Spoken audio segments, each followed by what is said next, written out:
నమస్తే, welcome to Chitragupta. నేను మీ ఉదయ్ కిరణ్. దేశవ్యాప్తంగా నవరాత్రులు పూర్తి చేసుకొని గంగమ్మ ఒడికి చేరుకుంటున్నటువంటి గణనాథుల సంఖ్య ఈరోజు అయితే భారీ ఎత్తున ఉండబోతా ఉన్నది. తర్వాత ఆల్రెడీ తెలంగాణలో బడా గణేష్ అయినటువంటి ఖైరతాబాద్ గణనాథుడు ట్యాంక్ బండ్ వద్దకు కూడా చేరుకున్న సమాచారం. అయితే ఈ యొక్క గణనాథుల పండుగ వినాయక చవితి అనగానే మనకు గుర్తుకొచ్చేది లంబోదరుని లడ్డు. నవరాత్రులు పూజలు అందుకున్నటువంటి ఆ లడ్డు వేలంపాటకు పోతుంది. వేలంపాటకు పోతే అంత ఇంత ఈజీగా కాకుండా చాలా భారీ ఎత్తునటువంటి పోయే అవకాశాలు కూడా తెలంగాణలో కనిపిస్తాయి, చూస్తున్నాం మనం. అయితే ఇక్కడ ఒక పాయింట్ ఏంటంటే బాలాపూర్ లడ్డుకు సంబంధించినటువంటి విశిష్టత గురించి, అదేవిధంగా తెలంగాణలో ఎక్కువ శాతంగా ఎక్కువ అమౌంట్కి పోయినటువంటి లడ్ల గురించి మాట్లాడదాం.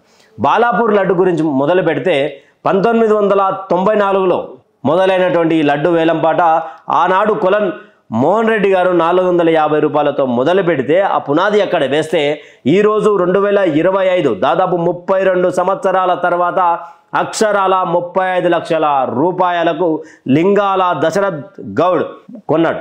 అయితే దాని విశిష్టత ఏంటి అంటే ఈ యొక్క డబ్బు ఏదైతే ఉంటుందో ఆ డబ్బు పూర్తి స్థాయిలో బాలాపూర్ గ్రామానికి సంబంధించినటువంటి గ్రామాభివృద్ధి కోసం కావచ్చు, స్కూల్స్ కోసం కావచ్చు, హాస్పిటల్స్ కోసం కావచ్చు, రోడ్ల కోసం కావచ్చు, ఇలాంటి సేవా కార్యక్రమాలు చేయడానికే బాలాపూర్ లడ్డు పైసలు వాడతారని చెప్పేసి కూడా ఒక పేరున్నది. అయితే దీంట్లో ఇంకొక విషయం ఏంటి అంటే బాలాపూర్ లడ్డు వేలం పాడాలి అనుకుంటే ఏదైతే మొదటి రోజు ఉంటుందో మొదటి రోజు నుంచి దరఖాస్తుల అప్లికేషన్ మొదలు పెడతారు. 1116లతోటి మొదలవుతుంది. 1116లతో పెట్టి అక్కడ డిపాజిట్ చేసిన తర్వాత 9th డే ఏదైతే గణేష్ నిమజ్జనానికి వెళ్ళేటువంటి రోజు ఉంటుందో ఆ రోజు ఉదయం 7 గంటల లోపు అప్లికేషన్లు క్లోజ్ చేస్తారు. ఇన్ని రోజులు తీసుకున్నటువంటి అప్లికేషన్లు ఎవరైతే ఉన్నారో వాళ్ళందరినీ వేలంపాటకు ఆహ్వానిస్తారు. వేలంపాటకు ఆహ్వానించినటువంటి తరుణంలో ఇంకా అంటే బయట వాళ్ళు వచ్చి పాడడానికి ఛాన్స్ ఉండదు. ఎవరైతే దరఖాస్తు చేసుకుంటారో వాళ్ళే పాట పాడాల్సినటువంటి ఆవశ్యకత ఆడ కనిపిస్తుంది. తర్వాత చిన్న చిన్న మండపాల కాడ మనం ఏం చేస్తాం, అది ఏదైతే రోజు నిమజ్జనం రోజు మనం పోతాం, మనకు అనుకున్నలా నెరవేరుతుంది, మనం లడ్డు తీసుకుందామని అనుకుంటామా, లేకపోతే ఎంత బడ్జెట్ వరకు అనుకొని 50-60 అనుకొని రిటర్న్ వచ్చి అంటే అందరికీ రాదు, ఎవరికి దక్కాలో వాళ్ళకే దక్కుతుంది ఇది. అయితే ఇక్కడ దరఖాస్తుల పర్వం అయిపోయిన తర్వాత బాండ్ పేపర్ రాపించుకుంటారు.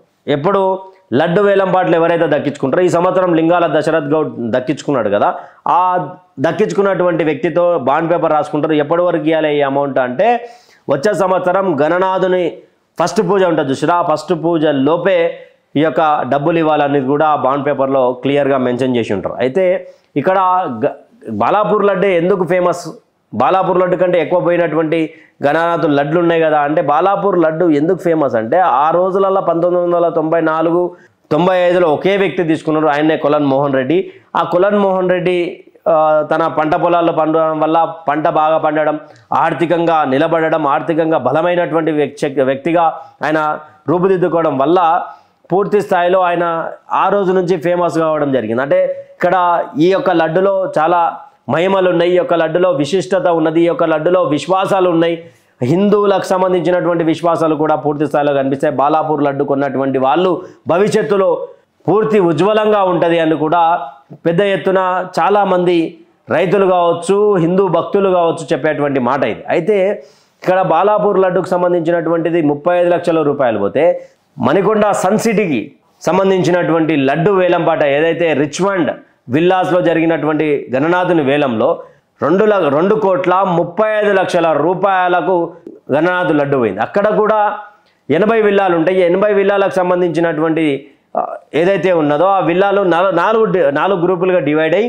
అక్కడ లడ్డు వేలంపాట కొనసాగిస్తారు. అంటే 4 గ్రూపులు వేలంపాట పడతారు. దాంట్లో ఏ గ్రూప్కి వస్తే ఆ గ్రూప్కి సంబంధించినటువంటి వాళ్ళు లడ్డు కైవసం చేసుకొని ఆ డబ్బును కూడా వాళ్ళు సొంత ప్రయోజనాల కోసం వాడరు, సేవా కార్యక్రమాల కోసం ఏదైతే వృద్ధాశ్రమం ఉన్నాయో, అనాథాశ్రమములు, లేకపోతే వివిధ సేవా కార్యక్రమాల కోసము లేనటువంటి గ్రామాలను దత్తకు తీసుకోవడం ఇలాంటివి జరుగుతుంటాయి. 2,35,00,000 అత్యధిక ధర పలికినటువంటి లడ్డు ఏదైనా ఉన్నదంటే అది రిచ్మండ్ విల్లాకు సంబంధించినటువంటి లడ్డే. అక్కడ దాని తర్వాత మయోంబూజాకు సంబంధించినటువంటి గణనాథుని లడ్డు వేలంపాట అక్షరాల 51 లక్షల రూపాయలకు పైచిలుకు రూపాయలకు పోయింది. అది కూడా గత సంవత్సరం ఎవరైతే కైవసం చేసుకున్నారో ఆయన్నే మరొకసారి ఆ లడ్డుని కైవసం చేసుకోవడం జరిగింది. అయితే ఇక్కడ కూడా ఆయన ఒక రియల్టర్, తర్వాత ఆయన కూడా ఆ డబ్బును వివిధ సేవా కార్యక్రమాలకు కూడా ఉపయోగిస్తారంటూ కూడా వాళ్ళే మయం భూజాకు సంబంధించినటువంటి వ్యక్తులు ఎవరైతే ఉన్నారో వాళ్ళు చెప్పడం జరుగుతూ ఉన్నది. మరొకటి ఇక్కడ ఖైరతాబాద్ గణేషన్ లడ్డుకి సంబంధించిందంటే ఖైరతాబాద్ గణేషన్ లడ్డు పూర్తి స్థాయిలో పబ్లిక్కి అందరికీ పంచడం జరుగుతుంది. అయితే ఇలా గణనాథుని వేలం డబ్బు చాలా వివిధాలుగా చిన్న చిన్న గణనాథుని మండపాలు అంటే వాళ్ళు వచ్చే సంవత్సరానికి జమ చేసుకుంటారు, దానికి సంబంధించినటువంటి సరిపోకపోతే ఇంకొక కొన్ని చేస్తారు. వీళ్ళు పెద్ద ఎత్తున ఆ సేవా కార్యక్రమాలకు దారి తీస్తూ ఉన్నారు. ఈ విధంగా గణనాథుల పండుగ జరుగుతాం. అయితే హిందువుల మీద విషం చిమ్మేటువంటి కొంత మంది ఉన్నారు, మతాలు కావచ్చు, నాస్తికులు కావచ్చు, కొన్ని విధాలుగా లెఫ్టిస్ట్ భావజాలం ఉన్నటువంటి వ్యక్తులు ఎవరైతే ఉన్నారో వాళ్ళు అంటారు ఇక హాస్పిటల్ కట్టవచ్చు కదా, ఈ పైసలు ఉంటే అది చేయొచ్చు కదా, ఇది చేయొచ్చు.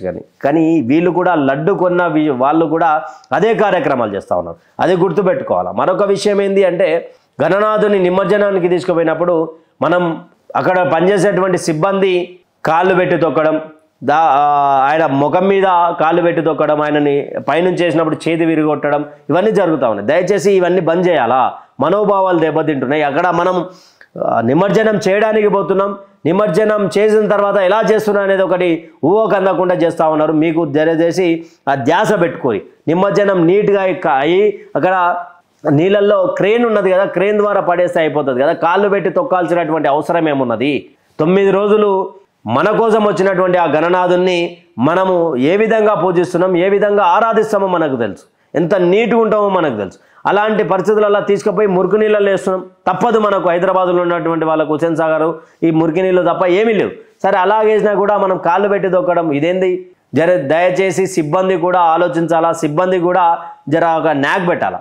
మనం హిందువుల మనోభావాల హిందూ దేవీలను తొక్కుతున్నాం. ఒక పటం కింద పడి ఉంటేనే మనం తాకితేనే 2 సార్లు మొక్కి పటం పక్కకు పెట్టిపోతాం. అలాంటిది గణనాథుని మనం పూజించినటువంటి దేవుణ్ణి, మనం ఇష్టపూరితంగా తెచ్చుకున్నటువంటి దేవుణ్ణి కాళ్ళు పెట్టి తొక్కుతుంటే మాట్లాడకుండా కన్నీళ్ళు పెట్టుకోవాలి, తప్పదు. కాకపోతే కాళ్ళు పెట్టి తొక్కుతున్నటువంటి సమయంలో ఆపాల్సినటువంటి పరిస్థితి మీకు ఉండాలా, మీకు ఆలోచన రావాలా, ఎందుకు తొక్కుతున్నామని అడగాల. అప్పుడే కానీ మన దేవుళ్ళ మీద తొక్కిన తనుడుగా హిందువే ఉండొచ్చు, కాకపోతే ఆయనకు చెప్పే ప్రయత్నం చేయండి. మన దేవుళ్ళ మీద విషం చిమ్మేటటువంటి వాళ్ళు చాలామంది ఉన్నారు. సందు దొరికితే దూరిపోవడానికి సిద్ధంగా ఉంటారు. అలాంటి వాళ్లకు చెంపపెట్టేలా మారాలా మనం. మరొక విషయం, చిన్నపిల్లలకు ఎంత ఇష్టం లంబోదరుడు అంటే చాలా ఇష్టం.